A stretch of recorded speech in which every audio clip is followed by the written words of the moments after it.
Welcome to Graffiti City, your one-stop shop for graffiti supplies. From spray paint to markers, caps, and merch, we've got it all. Let's get creative. GraffitiCityNV.com. This is the chairman and the artist, where vision meets creation. Let's talk. Welcome back, everybody. My name is Rafael, over here visiting you from the great Reno, Nevada. I have a privilege right here. I was editing and I got a little interruption. Hey, fucker, let's get on and do a podcast. And I said, let's do this. So we got a guest artist that I don't know much about other than the fact that he really likes my products. He's been buying my chairs and my tables. I've been setting up little by little. His shop is upgrading. He's from, I believe, Texas. You're right. And Christopher McWhorter. And McWhorter. yeah, he's going to introduce himself better than I am because I'm a terrible reader. Anyway, welcome back. The chairman and the artist. What is it? June 3rd? June 3rd. I'm supposed to say the date too, so we have it documented. Yeah, June 3rd. Coming all the way from you from Texas. What's your name, homie? Introduce yourself so it sounds better. My name is Christopher McWhorter. I'm the owner and artist of Mind's Eye Studio in Quinlan, Texas. Okay. And I hear you just came back from a convention. He's gonna be off and on because he's working, so don't think he's gonna be talking to the computer 100%. So we're gonna have to chase him as we figure it out, So, but the good thing is that we get to have a conversation. Oh yeah, absolutely. Well, see, the thing is we're just now getting back to a show, and then if you're not out chasing shows and getting better at your artwork and meeting new people and seeing what products they're using, what are you doing? You're just going to get stagnant in the shop. So you got to keep chasing the dream, right? Oh yeah, I notice every time I go to shows, I feel naked. I feel like, God damn it, these fuckers have more tattoos than I do.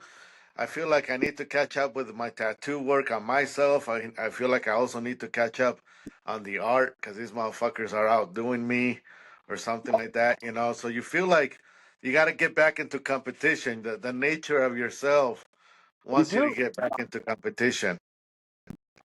Now that's the thing. So when I go to a show, it drives me. So I walk around, I ask what products they're using, I ask what voltage they're running, what machines they're running, what inks, and then I just silently kind of watch. Watch how they color pack, watch how they shade, how soft they're hitting the skin. So if you're not doing your homework, like you're going to get into a rut. And every artist knows what rut I'm talking about. To where you're doing the same style of artwork all the time. You think you could do better, but nobody in the shop's pushing you, or you're not just finding artists in your area that inspire you. So that's what the shows do for me.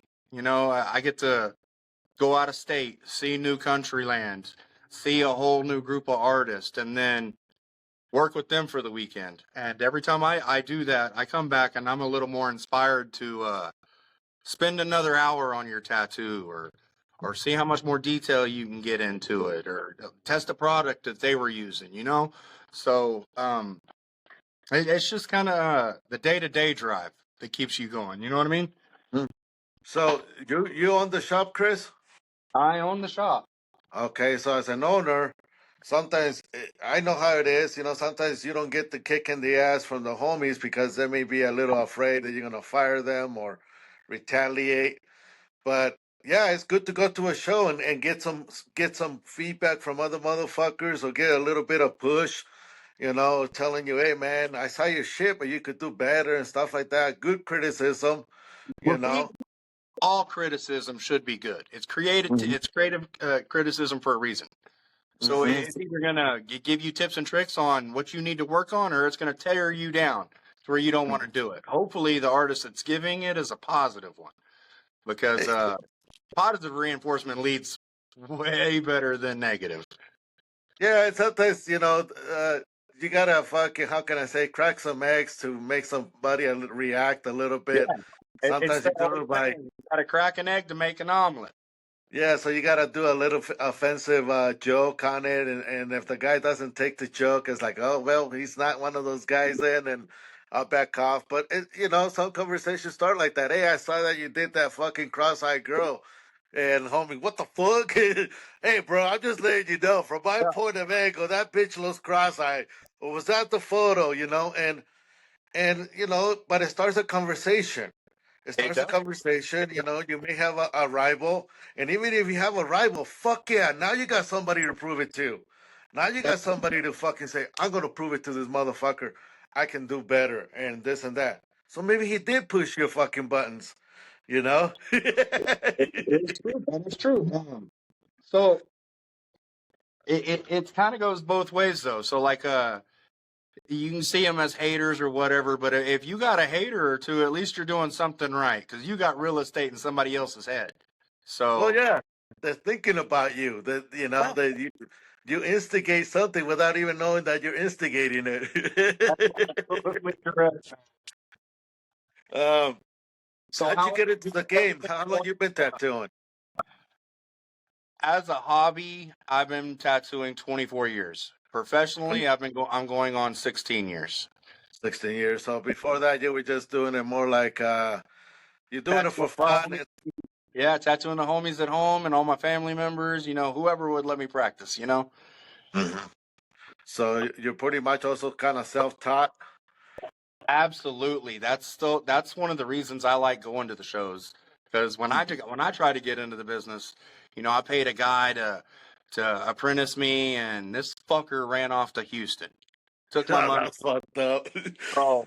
Well, your first engagement in the fucking industry is like a slap in the face. Like even your mentor could fucking stick you in the back. Mhm. So I buckled down. I practiced more and more at home. Like I said, this was a last ditch effort for me. Um, I worked construction and I fucked up my left knee, right ankle, and right wrist all in like 9 months. And my old lady gave me the idea. She's like, "You still draw and write real pretty. Why don't you try to get into one of these shops around here?" And I tried one shop that was like 20 minutes from me down the road. And I ended up working there until I opened this place. And this little place Okay. was just a hole in the wall, a storage room for the warehouse that's around me. Um, so it makes me really proud to, within 5 years, well, within the first 2 years of being here, I took a storage room, turned it into a tattoo shop, and then turned it into an award-winning studio within 2 years. Fuck, that's pretty cool, man. Not only that, you're living your dream. You're accomplishing Oh yeah, everything you put into that fucking place is your effort. Every fucking nail you put into yes, the wall, that's yeah, your effort, your decision. There's a lot of pride in that, homie. yeah. And And I know it's that I went through it. it's also stressful at times. When we get slow, you start worrying about your money for home or the money for the shop if it's going to get slow and you're going to be able to afford it. And me, I look on the other hand, I'm like, the shop is slow. I need to hustle a little more, but I worry about like my other artists. They got family to take care of. So that makes me dig a little harder to make sure the lights are stayed on. We got a family unit here, so we can all stay together and tattoo. And I think that shows the dedication of being an owner and an artist, I guess, because it's that drive and then that familyship and then the honor and all that we keep going. You You feel could. the weight. You feel Yeah, the weight of the others on you. You feel the responsibilities. You feel like I got to do the marketing. I got to step it up. I got to figure out how to do all this. yeah, absolutely. And it comes with that, but on the other side, I don't feel like I fucking worked in about a decade, bro. Like I come to work every day, I play video games in between appointments, and I get to hurt people and do artwork all fucking week. Who could hate that? You know? So, Not it, me. I still do it. I did it for 30 years and counting. I enjoy doing my fucking work every day. I like also the fact that I can pick and choose what I want. and you see Well, that in our industry a lot too. That like, yeah, granted, the young people coming in, you do have talent. You can tattoo. You do know how to technically apply your craft to skin. I get that. You don't have to be cocky. You don't have to be disrespectful. And then not wanting to do a traditional apprenticeship. What the hell happened to that? I'm an old schooler. I don't fucking I don't put out with customer service the old school way. I No, do it the look. old school way. You know, I protect my reputation like a lawyer. I'm gonna take on a piece that I know I can do, and I'm gonna do good. If it's something that doesn't look good, I send it down the street. There's a lot of people that want to eat. There's a lot of people that want to practice. You know, I already practiced. I already ate. I'm happy. You know, I'm just trying to make an extra cash here and there. But at my age, I have a reputation to uphold. You know, and all Yeah, that. I mean, I that's take the pride. reason I build the tables. Yeah, I take pride in what we do. We're creating permanent artwork on people. You know, and I had a guy ask me about my price range or what's my hourly rate, and when you tell them $200 an hour, or 250 for color, you know they want to lose their shit. And first off, you're in the shop asking me for my talent, my budget, my artwork. It's nothing to haggle about. But on the same note, like it's based off of talent. You can't come in and get mad that you want a tattoo that is extraordinarily detailed for a cheap price. You It's can't come kind of in. like it's kind of like going to the music festival. You're gonna pay $30 for a band that just started last month, versus $150 or $300 for a ticket for Celine Dion or somebody who's you know, the Grammy winner and stuff like that. You know, and also if they want you, that's what you're charging. Yes, That's exactly. what you know. It's Like like, my hey, point is, they want your artwork, but they don't want a price. And I had an artist tell me, he goes, "Look, my price is my price. You go out and buy brand new Jordans for $1,500 to $2,000 to $129. You're gonna fuck up them Jordans in 6 months. My tattoo's gonna live on you for the rest of your life. You know, so if I'm taking pride in my artwork, you should pay the price. I mean, I'm gonna guarantee my artwork. I'm gonna take the time on it to make sure you're happy with it. So why come in and try to haggle? That makes no sense to me. This ain't, you walked into a tattoo shop, not a pawn shop. well, hey, dude, my customer service is when people would come in here and say, "Hey, I want this tattoo." I say, "Okay, you're looking around $300 for say." And I say, "Okay, the guy down the street says he'll do it for 200. I hate to say this, bro. If you're looking for a cheap tattoo, get the fuck out of my shop. Go down the street. Go down the But street. if you're looking for a high quality tattoo, you're in the right fucking place. That's right. You make That's that right. decision. I'm gonna walk away. I don't haggle. I'm not the cheap guy. I want the other guy to be the cheap guy. The last Yep. thing I need on my fucking name or my tattoos is a word cheap. I Yeah. want you Yeah. to brag For sure. about how expensive my tattoo was. I want you to brag about how much money you spent for it. I want you to brag about how painful it was. That you know, and I want you to brag about what kind of fucking bullshit story we talked about when we did it. Oh yeah. I don't want your It's fucking always $200. You know, and that's how we win them. That's how I would win them. And right now, I'm not winning them. They're walking out pissed. They're angry. They're fighting with me. well. Sometimes you have to do that, but I'm not gonna lower my price. I'm not gonna do a tattoo I don't want to do because, like finger tattoos, in 12 years of tattooing out here, I have two bad reviews. Both of them are freaking finger tattoos. hmm So guess who don't do finger tattoos no more? So when they No, come, I don't want to do them. I don't think they heal right, especially if they're on the side of the finger. The bottom half fades out and rubs off. You're gonna hate your tattoo, and my name's on it. So why the hell do I no want to do matter it? how good professional work you do on it, no matter what, it still looks ghetto. Oh yeah, yeah. I Finger got tattoos look ghetto.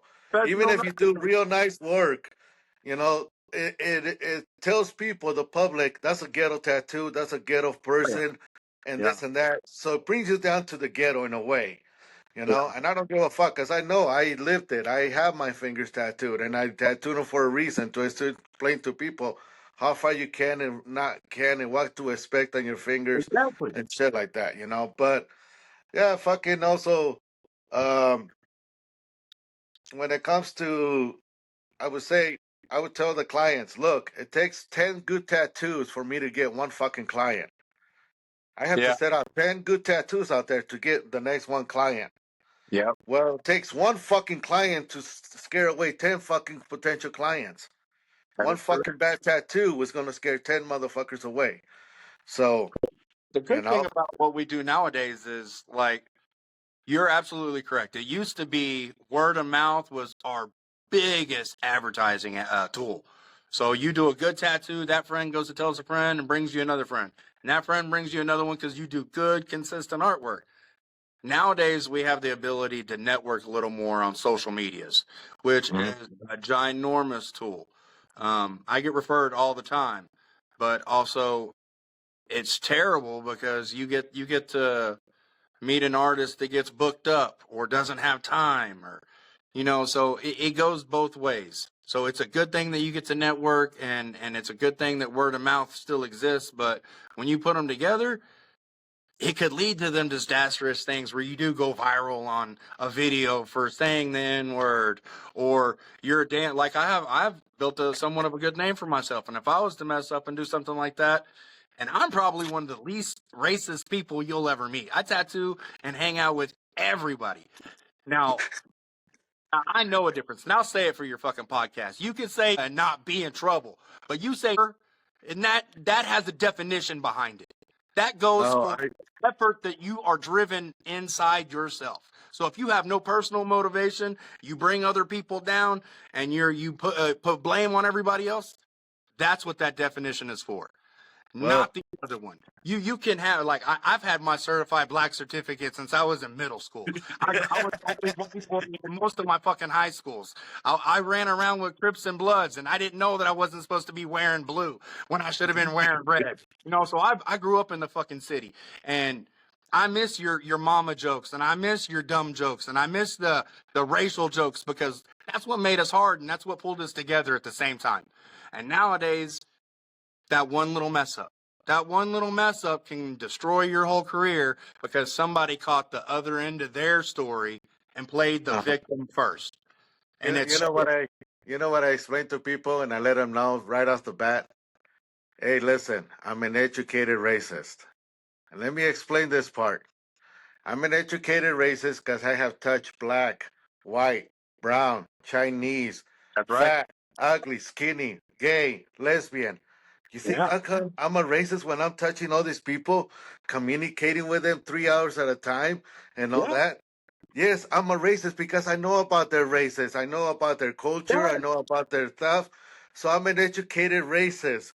And they look at the fuck. I say, how many people have you touched? How many people have you hung out 2 or 3 hours at a time? Because that's what I do with my clients. And Yeah. in the city of Reno, we have a high demographic of travelers and stuff. I tattoo people from Minnesota, from San Francisco, from different parts of the country, different parts of the world. And I said, so I get to know all about Irish people, even though I'm not a fucking Irish. You Right. know, I get to Right. know about the Salvadorians, even though I'm not Salvadorian. Why? Because I tattooed enough Salvadorians. So Yeah. yes, I'm a racist, but an educated motherfucker. I, I think it's cultured Yeah. not educated because I don't care what race you are. We're all part of the human race. We're And all color skinned everybody, now. That's what we are. We're all tattooed now. That's my goal. right? We're all colored. So Yeah. uh but yeah, we're all part of the human race, and that's what everybody needs to remember when it comes down to who goes viral and who doesn't. And then there's always the two sides of the story, which is crazy to me. Crazy. Oh man, to me, I can't believe it. I finally found one of those kids that fucking wants to be famous on YouTube because he found the guy that he wants to put on the spotlight. And I'm like, bro, I've been trying to wait for my viral moment because I'm doing a podcast Yeah. because my shit got hacked. I haven't been able to sell much, bro. My shit got hacked. I'm struggling, so I'm like, fuck it, man. I'm gonna interview all the people that I sold chairs to, the tables. Maybe ask them, what kind of good things they can say about my product and all that. In my industry, I also have a lot of haters because they think I'm a rich motherfucking guy who has a lot of money because when they see the prices on those chairs and tables. they don't understand that It's I've been quality. part of the It's industry, you know. quality. And Look, as I try to I'll tell spin people, you. look, I'll spin you around real quick. Look, I'm gonna show you a little tour of the shop real quick. Walking in, yeah, you got my awards. Okay, that yeah, shows what I do. But look, in every damn station, you have one of your stations, or yeah, a chair yeah. and a And station, I'm or so happy that a station. you're using it. Damn. And then What you've been you one got of my my biggest station. supporters. You've been one of my biggest supporters, homie. See, Thank you. you got stations everywhere. I got your damn look. I got Yeah. the client caddy over here. I got your armrest over here. I got your other client, your caddy client. I got your iPad holders ready to go on the chairs. We have everything, brother. Man, thank you, homie. If it wasn't for people like you, I'd be fucking tattooing beautiful people every day too. I'm trying to retire. I miss tattooing all the beautiful things that come in through the door. But at the same time, I need to give something back to the industry. I want people to enjoy tattooing and comfort. You know, hopefully your back is better now, and you're not Oh, pumping that little pump. You I, know. I tell you, look, that's my biggest seller. When I tell it, everybody loves the station. Everybody loves how everything goes together. I got a spot for everything. My station's always organized. That sells the station. Mm-hmm. What sells the chair is I've had your chair probably about 6 years now, almost, maybe See. 7. Um, I haven't had my sciatic nerves or lower back pressure nowhere near as bad since I got these chairs. I sit tattooing like this all day. When I get a Sit little, like a cholo. Tattoo I like a stand up cholo. and I'm still tattooing like this, even standing. So it eliminates the sitting around all the time, being hunched over. You know, my artwork is presented right where I need it at a comfortable level. Even when my butt gets sore, I can stand up and still tattoo like this and not be hunched over. And there's an attachment for everything, people. Paper towels, your light holder, like even the little parts that came together so you could break your station down. Look, I took 2 of them and made a platform out of one of the power. Tired of tattoo chairs that squeak, wobble, and feel like you're tattooing on a folding lawn chair from 1982? Say goodbye to imported pain and hello to the Chariot Tattoo Chair, the only throne fit for an artist and their canvas. Crafted right here in the good old US of A, the Chariot Tattoo Chair is more American than a bald eagle riding a Harley through a fireworks show. No tariffs, no shipping delays, just pure economic freedom. We're talking lumbar support that'll cradle your client's spine like it owes them money, armrests that adjust faster than your last relationship, and a 360-degree swivel that'll have you spinning like a DJ at a block party. Stop torturing your back and your client's dignity. Upgrade to the Chariot Tattoo Chair because your art deserves better than a glorified bar stool. The Chariot Tattoo Chair. Sit proud, ink loud. This CBD infused cream provides targeted comfort with a zesty, refreshing scent. Find your relief today at ktapothecary.com.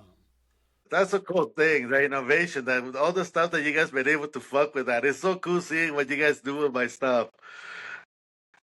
Yeah, it's completely look. Check it out. I'll drop it down so you can see a little bit of everything. So you got my little tower for my light, my cup holders. I came down and got a magnetic 6-way for it. I got a little fan to plug in if I need to, and then it's got spots to hold all my other shit. My power supply. Of course, you see I'm just getting back to the shop and setting up, but this thing goes everywhere. How was the show? How was the show? You guys win anything at the show? How did it go this time? This time I did it a little different. I took little bitty bangers, baby, all weekend, and I probably tattooed 30 people. I met Man, that's good. tons of people. I met tons of people. I tattooed plenty of different styles of artwork. I was doing biomech one day and then anime like 2 hours later. So we were all over the place. Fucking Texas is booming like hell when it comes to tattooing. Well, I was up in Missouri. I was in St. Missouri. I was in St. Louis. Name, Um, name, name the name of the convention so that we can give them props. You know. oh, Carnival of Ink, baby. If you don't know who Carnival of Ink is, look them up. They have some of the best artwork there. They bring artists from all over. And when I tell you the artwork is top notch, this is the only show that I'm going to this year. Like I'm taking everything that I've learned from walking around, asking questions, looking at reference pictures, and I'm applying that to how I tattoo. And then we're going to hit them hard next year. And we're going to come back with bigger pieces, more colorful pieces. I'm on my black and gray on top of it. So we're going to bring some heat with them. But going out of state is what's led me to getting my last two sponsors with this show. We did Carnival of Ink in Springfield, and I got picked up by my Urban's Edge. They picked me up as one of their team artists. So Cool. I use all their stuff, and then this last weekend I got picked up by Dead Man Art Collective. So that makes me pretty proud. You know, not doing a lot at the shows, not winning nothing at the shows, but being my person, being myself, sticking true to my character. I forget people do like me for a reason, and my artwork stands for its own. So when you keep pushing yourself and being the same person you was yesterday, tomorrow, that's the kind of driving that'll lead you to success and getting what you want. I had a person tell me a long time ago, if you want to be successful and make lots of money or be in the limelight or whatever than that, like, you have got to set the stage for what you want to happen. So you got to get comfortable being uncomfortable. You've got to put yourself in positions that you're not comfortable in. You've got to get comfortable doing that. You got to fail to know that you could do it. And then once you've done all that, and then you start receiving awards or getting recognition at these shows, the feeling does pay off, and it is really honoring to know that my little small town self can walk into a show now and people be like, McWhorter, what's up, boy? Or go to give me shit, because if I'm one of them people that if I'm as nice as I could be to you, I generally don't like you. But if I pick on you, I give you shit all the time, you're one of them people that I really fucking like. So Okay. So the ones that you're being formal to is kind of like, get off my fucking face, yeah, Jake. But the guy you're joking with, that's the one that, you that's the know. one that you want to keep close. And I've noticed that the more offensive everybody gets, the more tried and true I still say, because when I'm still stupid enough to where when I think something's stupid, I'll be like, oh, that's gay. And everybody be like, Christopher, stop it. You can't say that. Yes, you can. You're old enough to say that shit, man.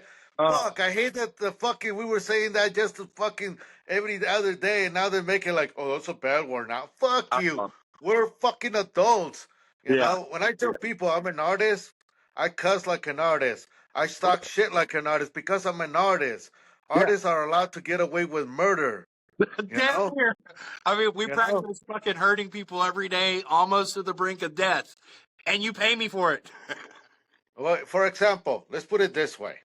This is where this is what I tell some people, and this is going to offend some people, especially when I got people that work by the hour and they come in and insult me, and you know, when are you going to get started? Hurry up.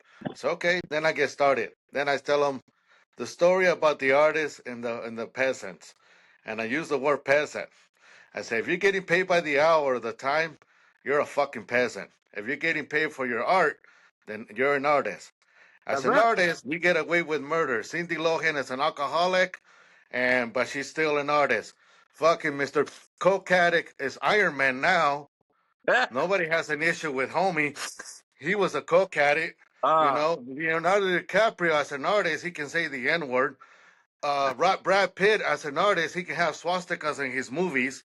You know, killing the Nazis. Okay, so I tell him I'm an artist. I start when I start. I do what I do. I get paid, and then I pay the government. You get paid. You have to wait 2 weeks later to get your money. You're a peasant. Just remember that, and treat me like an artist because I'm an artist. I And mean, they're like, "You're an asshole." Yes, I am. But you're also trying to get me to work on your fucking hourly shit when I'm trying to figure out how to do this in my mind, and I'm about to fucking do a custom piece on you. So, not everything goes right on time. no, it doesn't. And that's kind of one of the things that people don't realize as an artist. We get pulled like 50 different ways a day. Like me, I'm first and foremost, I'm a full-time father. Second, Okay. I'm a full-time tattooer. Third, I'm a fucking business owner. Fourth, I have fur babies and all kinds of animals at the house. So I take care of my shit every day. I'm up early taking care of the animals, getting the kids to school. I open at 9:30 in the morning. I Uh-huh. open, my first tattoo is at 10 a.m. At 3 o'clock, I go take care of all my animals. I go do all my feeding and my watering.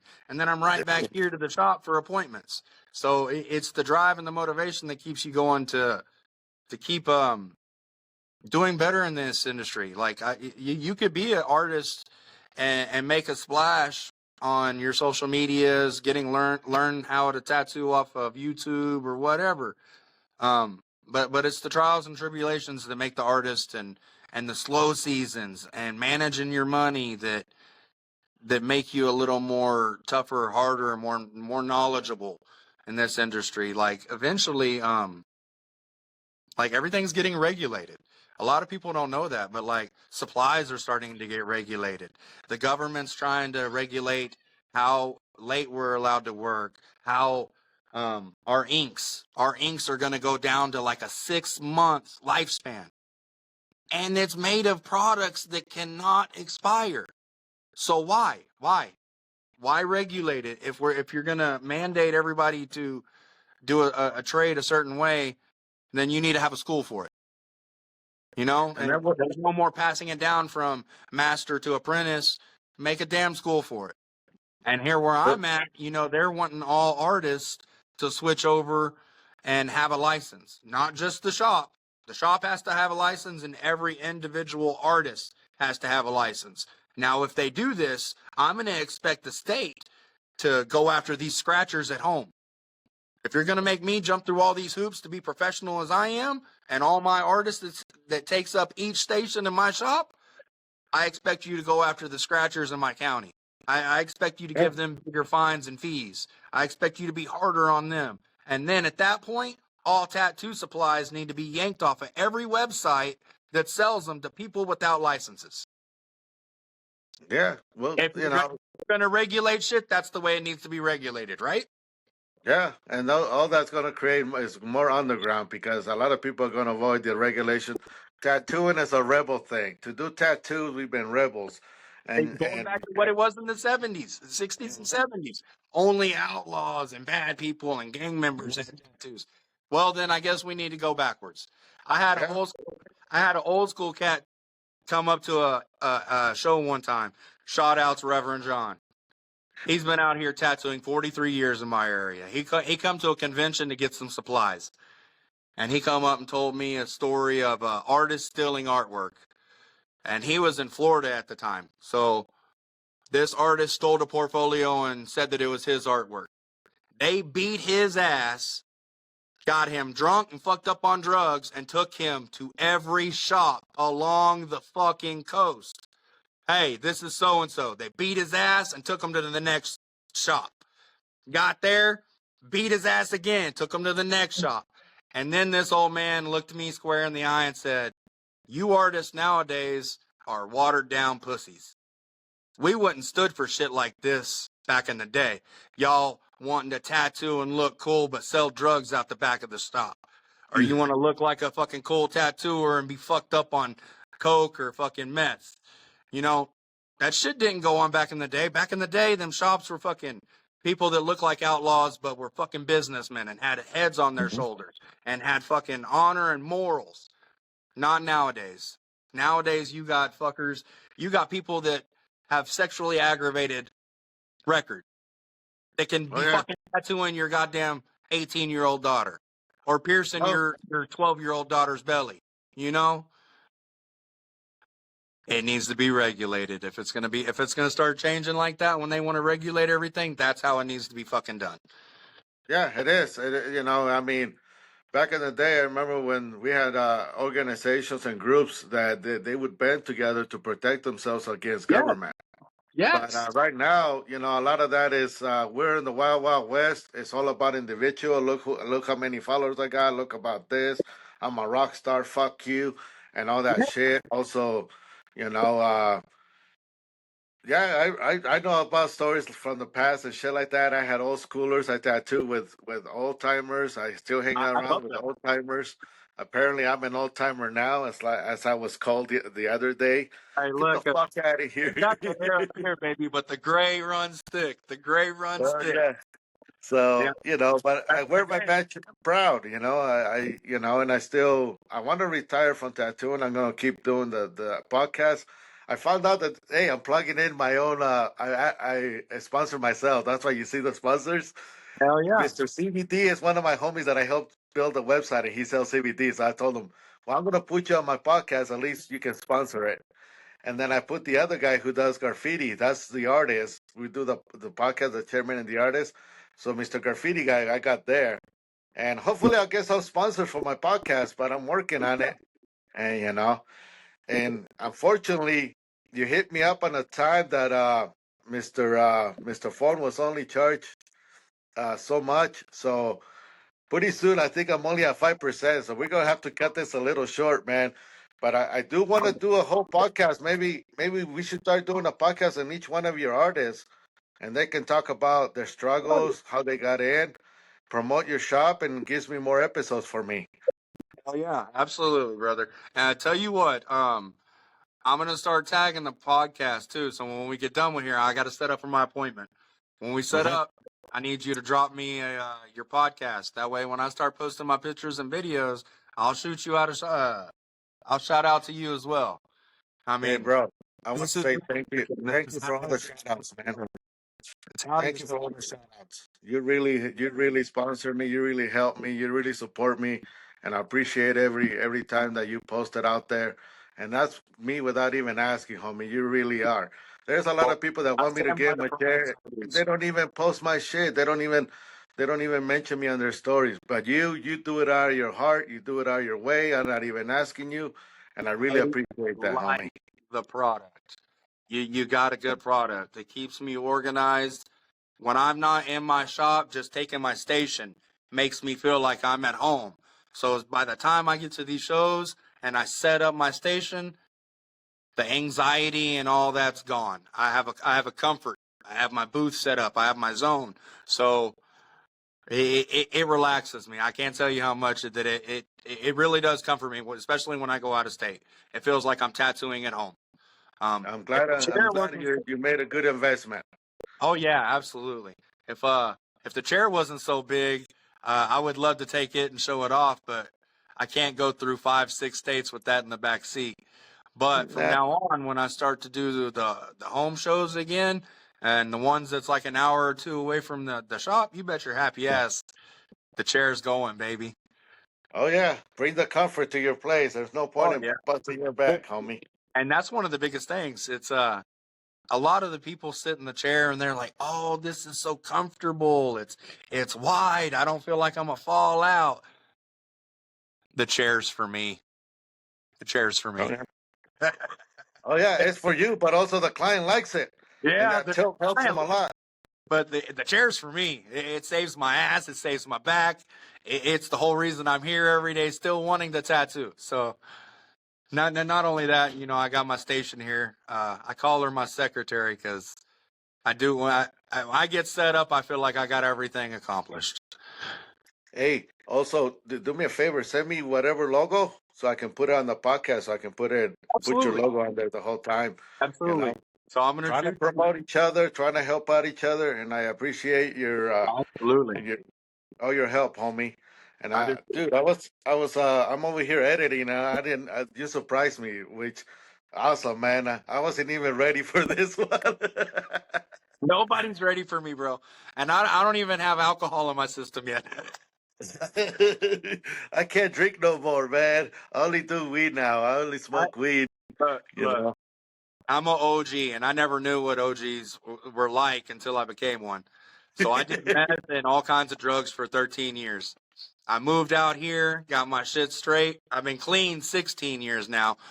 Congratulations. But I'm OG now. All I do is smoke weed, and I might have a beer or two throughout the week. Yeah. How the hell did I turn into an OG? Oh, it's so it goes quick on you, Frank. The gray hair. It's the gray hair, right? Yeah. By the time you know it, fuck, I'm old. No, I see. And we do these shows, and you know, every show has an after party, and you mingle with all these artists, and I'm pushing 45. When I tell Okay. you we shut down these bars with these youngins, and these motherfuckers are stumbling back to their cars, and they come stumbling into the show the next morning at like 11 or 12, and they ask me how long I've been there, and I'm like, I've been here since 8 o'clock. What's wrong with you? And they're like, you went to bed at 5. I'm like, I know. You're old. Yeah. And so it keeps you moving. It keeps you moving. Okay. In case this fucking thing shuts off, I'm gonna shut off because the thing is going really low. Hey, I want to thank you guys for checking out Mr. Chris. Chris is out there, and what's the name of the shop? And plug it in real quick. Your Instagram. Mind's Eye Studio. And my Instagram is just my name backwards. McWhorter Christopher. Okay, we're gonna post that on there. You guys have a nice one. And I'm sorry, I'm running out of battery on this fucking thing, and I hate for it to cut out. All right, Raphael. I love you, brother. All right, you take care, mister. All right, All right.